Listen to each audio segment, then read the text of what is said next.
ನನ್ನ ಹೆಸರು ಪೂರ್ಣಿಮಾ CS ಅಂತ. ನಾನು ಕಳೆದ 12 ವರ್ಷದಿಂದ ಪ್ರಾಥಮಿಕ ಶಾಲಾ ಶಿಕ್ಷಕಿಯಾಗಿ ಸರ್ಕಾರಿ ಶಾಲೆಯಲ್ಲಿ ಕಾರ್ಯನಿರ್ವಹಿಸ್ತಾ ಇದ್ದೀನಿ.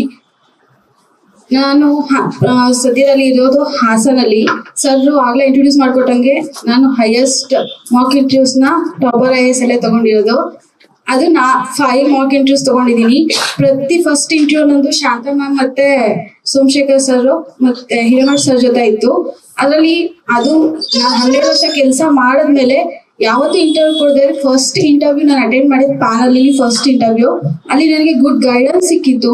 ಆ ಗೈಡೆನ್ಸ್ ನೆಕ್ಸ್ಟ್ ಸೆಕೆಂಡ್ ಬಂದಾಗ ಅವ್ರು ತುಂಬಾ ನನಗೆ ಹೇಳಿದ್ರು, ಫಸ್ಟ್ ಇಂಟರ್ವ್ಯೂ ತುಂಬಾ ಚೆನ್ನಾಗಿತ್ತು, ಬಟ್ ಸೆಕೆಂಡ್ ಇಂಟರ್ವ್ಯೂ ತುಂಬಾ ಪ್ರಿಪೇರ್ ಆಗಿ ಬಂದಿಲ್ಲ, ಯು ಹ್ಯಾವ್ ಟು ಪ್ರಿಪೇರ್. ಹಾಗಾದ್ರೆ ಮೋಟಿವೇಟ್ ಆಗೋದಿಗೆ ಆ ಸರ್ ಹೇಳಿದ ತಕ್ಷಣ ನಾನು ಡಿಮೋಟಿವೇಟ್ ಆಗ್ಬೋದಿತ್ತು.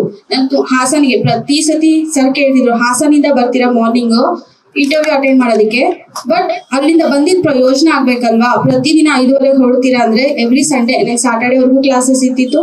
5:30 ಹೊರಟು ಇಲ್ಲಿಗೆ ಬಂದು ಮಾಕ್ ಇಂಟರ್ವ್ಯೂ ಅಟೆಂಡ್ ಮಾಡಿ ಮತ್ತೆ ವಾಪಸ್ ಹಾಸನ ಹೋಗೋದಿತ್ತು.